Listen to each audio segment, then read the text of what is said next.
All right, let's get started. Good morning, everybody. How are you all doing? Hope it's fantastic, because I will not stand for anything less than fantastic. Okay. Before we dive in today, a couple of announcements with the end of the semester coming up. Got some important information to convey, so listen closely. Reminder, all the classes will be online next week. Next week, of course, being greatly reduced thanks to the Thanksgiving holiday, including Wednesday itself being cut down to only a half day of class by making all of the classes shorter, down to only 30 minutes. In this class, then, I am taking that time and making it a work day / catch-up day. You'll still have all the normal assignments from the week. You'll have the weekly homework. You could work on that. You'll have the SAT practice will be posted that morning. You can work on that. If you didn't finish Monday or Tuesday's classwork that week, you can work on that, okay? Any of those are viable options. Make the most use of that time. I myself am going to be extra remote that day. I will already be at my family's house there, tuning in to Zoom via internet. All I need from you is to check in that you're here and that you're working on stuff, and you're free to just keep working on stuff, okay? Make the most use of that time, get it done then, so you can enjoy the rest of the week after, all right? So that's next week. After that, then we've got the final exams coming up. Not right after, later, right? End of the year. The test times are posted on the master schedule, so you can see it all right there. And then, of course, right before that, the week before finals, we're going to spend all that week reviewing. So we're just going to be working on the review packet that I will set up and send out. And the end of that week culminates in a review. I'm going to call it a quest. It's a quiz-is test. So it will be a quiz-is, and you'll take it as a quiz-is, but it will be worth test points. So it goes in the test category, which means it has a larger impact on your grade. But because it's a quiz-is, you will be allowed to retake it as many times as necessary. Speaking of retaking, I feel the need to point out to some of you, you can retake the Khan Academy tests as well. Those aren't one and done. Of course, I typically have only been looking at the score once, so if you did retake it later after the score was put into the gradebook, do send me an email. Let me know, hey, Mr. Apple, I went back and redid this thing from last week. Can you update my grade there? I'd be happy to do it. All of those are still viable to do before the end of the semester, so that itself might also be a good source of review material. Just retaking all of those old tests on Khan Academy. Okay, any questions there?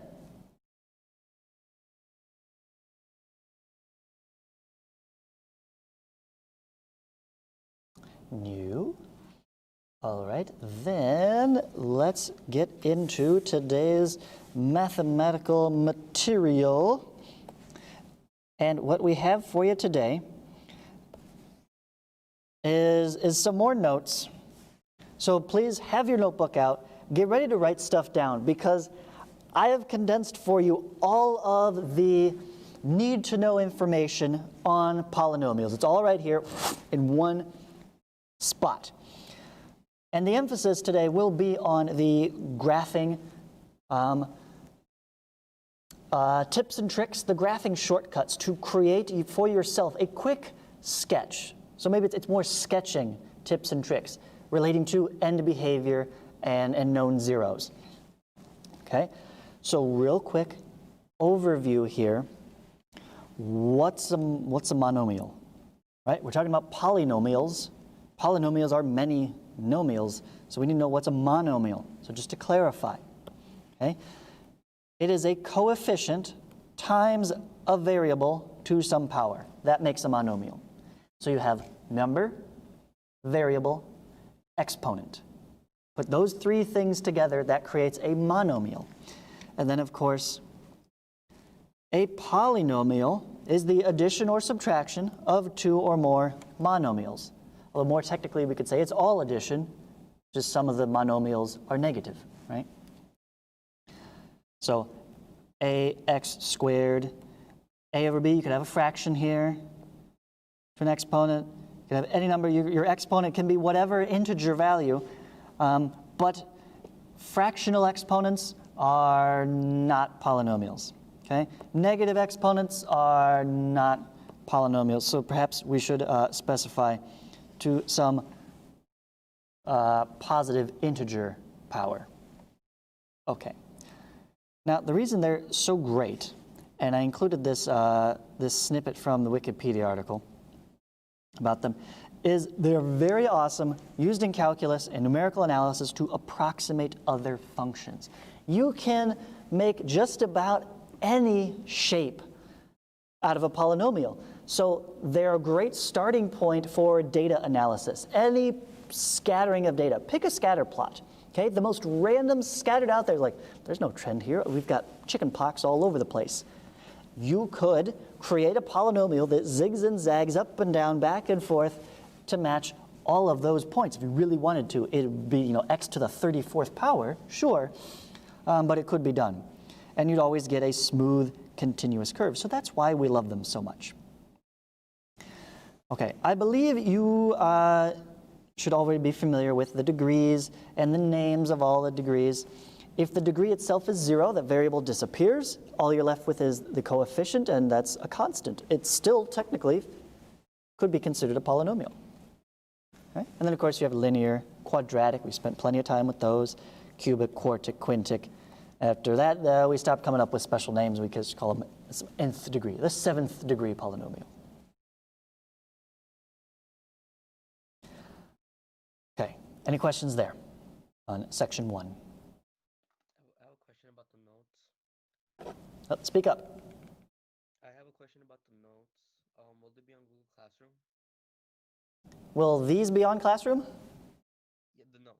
Yeah. Yes. Okay. Yeah, I'll post this document up on Google Classroom afterwards. And of course, you can always go back and watch the, scrub through the YouTube video if you need to catch anything again. So this should be old information. You already know this. Just setting the stage for you here. Okay.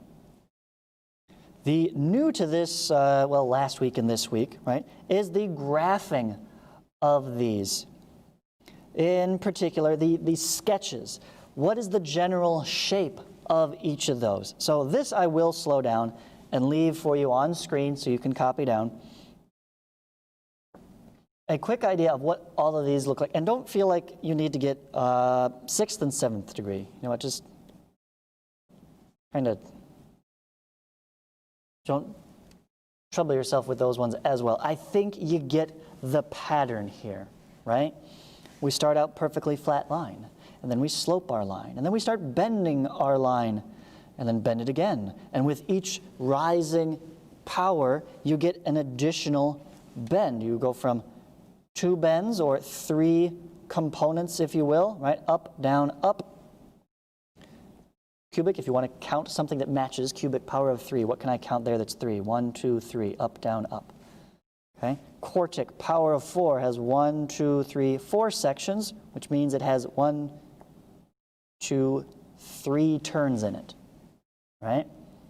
So your basic form is going to be whatever power you have, that's the number of sections you'll have, and 1 fewer than that will be the number of turns in between each section.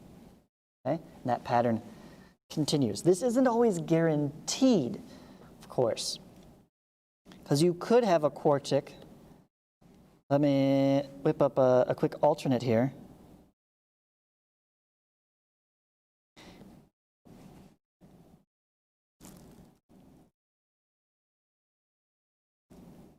You can end up with a quartic function that looks more like this, where it's almost like a parabola, but it's really wide at the base.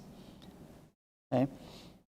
And we'll get into more of what causes that to happen, but just be aware that this is not the only form it can take. It won't always obviously be 1, 2, 3, 4 distinct portions.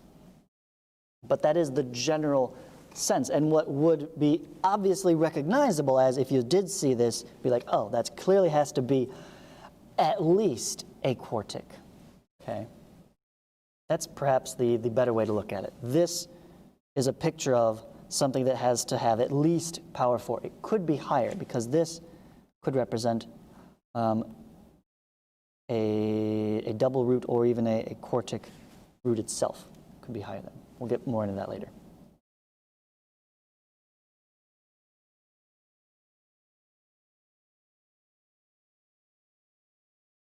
Any questions on general shapes here?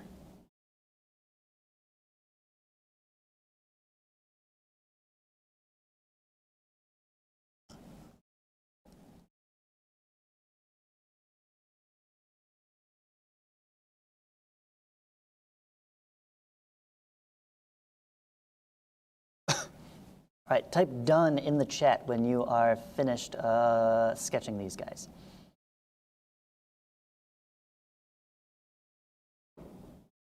And then I will know to move on.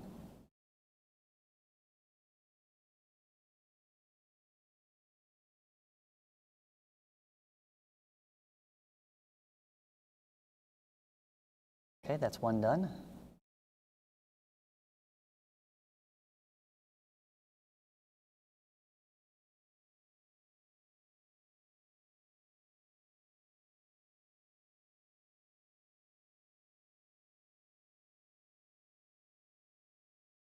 Two, three.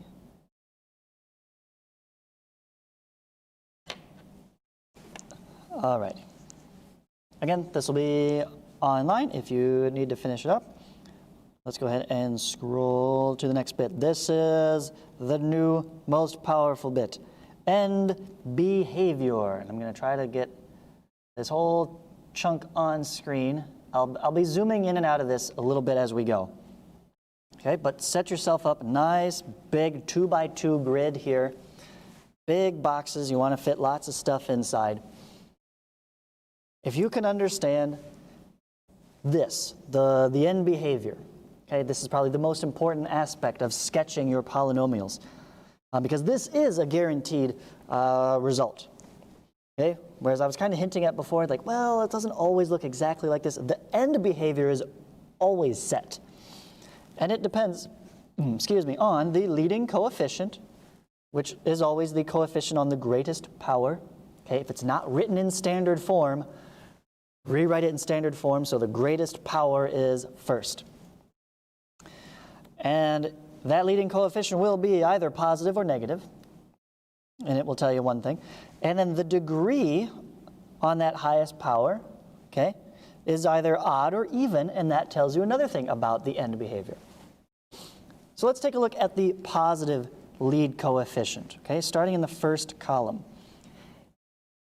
If that lead number is positive and it's odd, you're going to have something like an x cubed kind of shape in which the ends are pointing in opposite directions, and it starts low and ends high.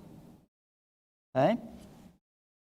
Whereas an even degree for a positive one starts high and ends high. And when I say start and ends, I mean going left to right from negative x values to positive x values. And that is what I've written inside each of these boxes here. So if I may zoom in so you can see this detail, I'm saying as x approaches negative infinity, that is to say, as we look this way, I wish my laser pointer had arrows on it, right? As we go this direction, the function f of x approaches negative infinity. So as x decreases, the function decreases. On the flip side, over here, as x approaches positive infinity, we're going this way to the right, the function approaches positive infinity. The function is increasing, right? And that's the trick, okay? The difference between odds and positives here is what these two ends are doing. So notice the positive lead coefficient will always end on a positive note. Here is the even positive box, it still ends on a positive. So as x approaches positive infinity, the function will approach positive infinity. Because you got to think, it's going to be some x is, 1 million. To whatever power it is, million times a million times a million, I don't care how many times you multiply it.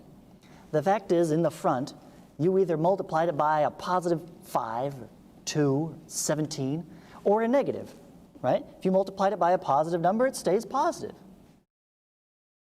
If you multiplied it by a negative number, that's going to flip it and make it negative. We'll take a closer look at those. Right? And if it's an even power, an even degree, when x approaches negative infinity, well, negative 1 million times negative 1 million is positive 1 million, billion, trillion. Million times a million is trillion. Yeah, so negative million times negative million makes positive 1 trillion. So the function approaches positive infinity, right?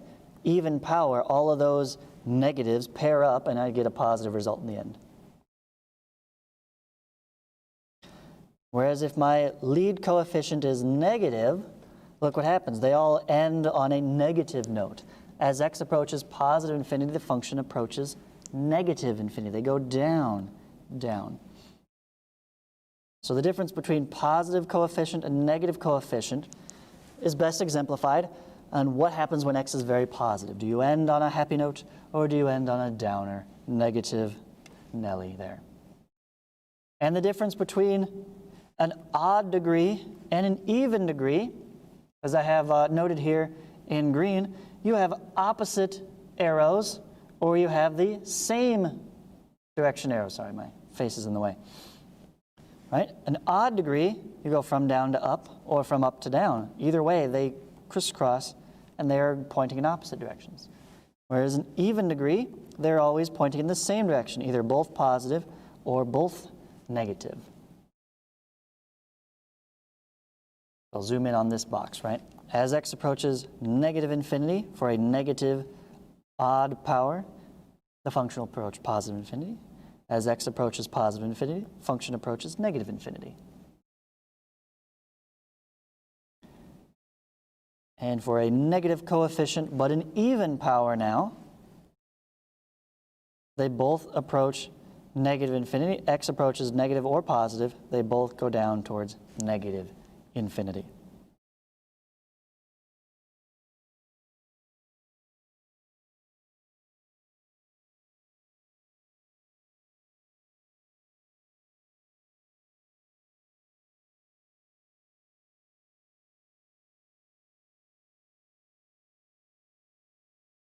All right, I'll leave you another minute to work on that.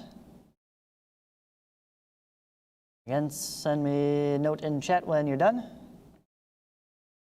Or if you need me to zoom back in on anything.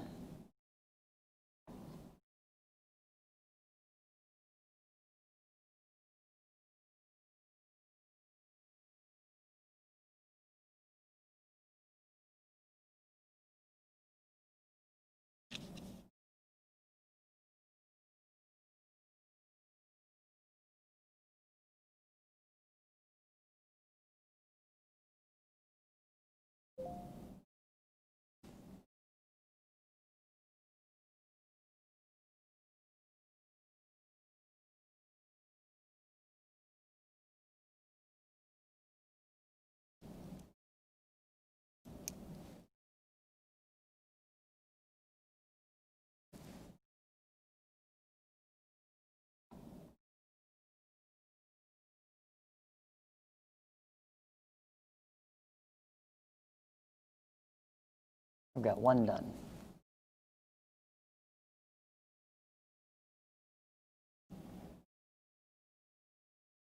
There's two. All right.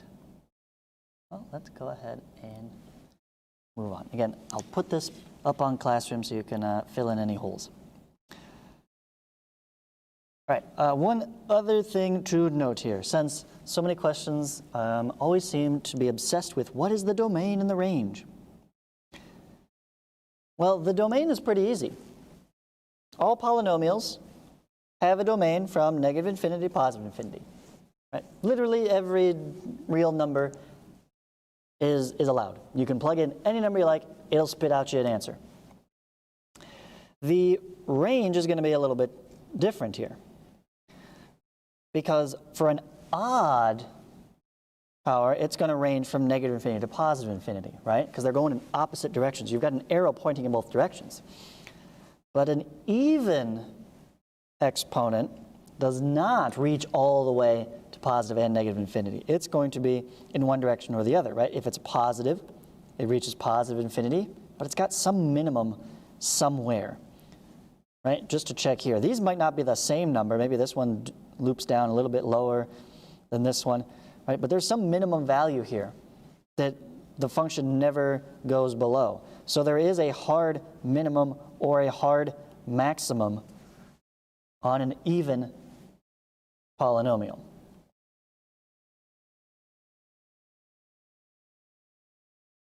So that's a good thing to have in the back of your head. It doesn't seem like a big deal because it is fairly simple, right? But this is an extension of what we already know about quadratics, right?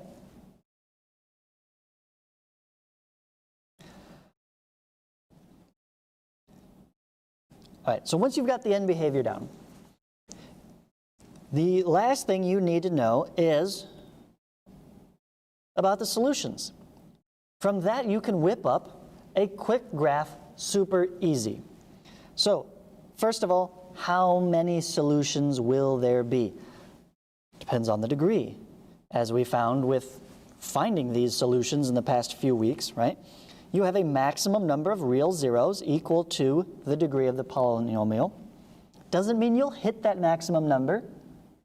Okay, so again, this is more of a working backwards from the graph. You can know, oh, well, it definitely only had 3 of them, so it can't be any more than that, right? Because you can always have fewer. And you will also know the maximum number of maximums and minimums, right? So same deal here with the number of turning points. If it's a power 2, i.e. a quadratic, it's going to have at most 1 maximum or minimum. In fact, that one will require it. It's when you get to the higher powers where they can disguise because they'll have the same maximum on top of each other, right? If you look at the graph of x to the 4th, let me put it, just plain old x to the 4th power, it only has the one vertex, that one minimum there at x equals 0. Everything else is bigger than that, and it looks like a really wide parabola. So that's why we got to say it's the maximum number of max or mins. It could have up to 3, but they could also lay on top of each other, and you get the duplicate roots. Just like a quadratic, x squared has that double root at x equals 0. You can have higher multiplicity with a higher power, right? You could have a degree 5, x to the 5th has a quintuple root at x equals 0. And so even though it could potentially have 4 different maximums or minimums, it in fact has, well, that would have none. That would be the one saddle point at that 0, right? So just understanding that number of them can help you whip up a quick sketch of what it could look like. And then the more detail you uncover, the more finding them that you do, right, based on your factoring, synthetic division, your quadratic techniques, listing out from the rational root theorem, right?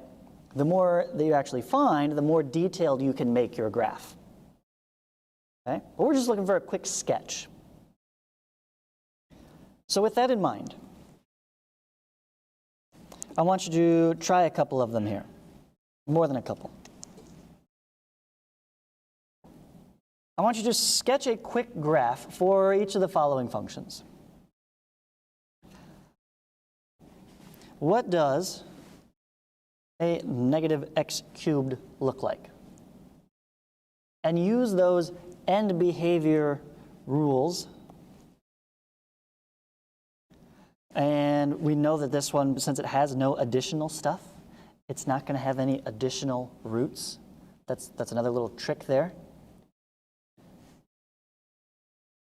That one should be pretty straightforward because we know what the parent function looks like. Plain old x cubed looks like this. It just goes through the origin right there. So negative x cubed should look like the opposite of that. It's a negative lead coefficient, so I end on a downer note. Start high, end low, only pass through the origin there.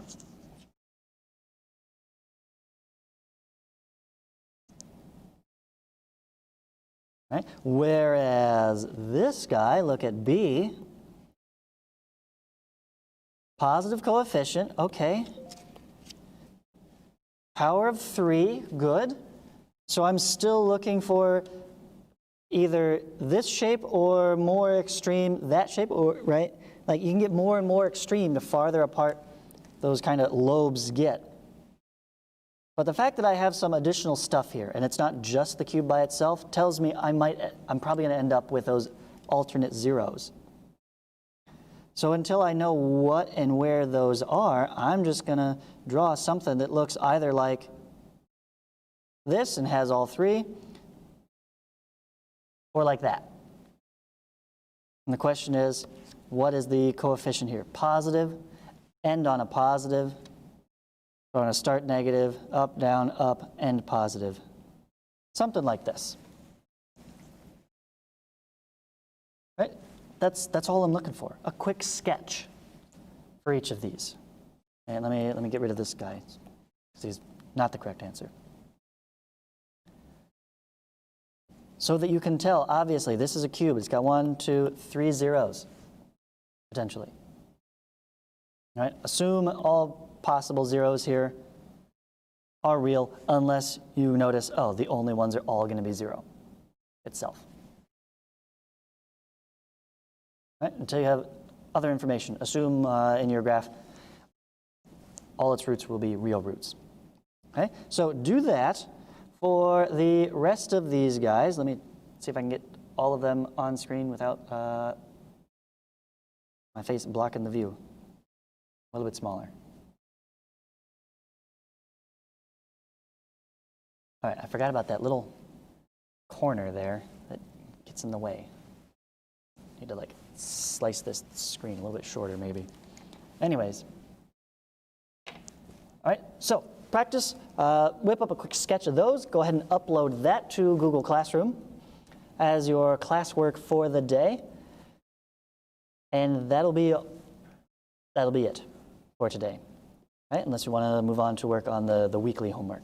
Right? Otherwise, you've got the remaining 15, 16, 17 minutes left to work on that. I'm going to cut the stream here and get this doc posted on Classroom for your reference.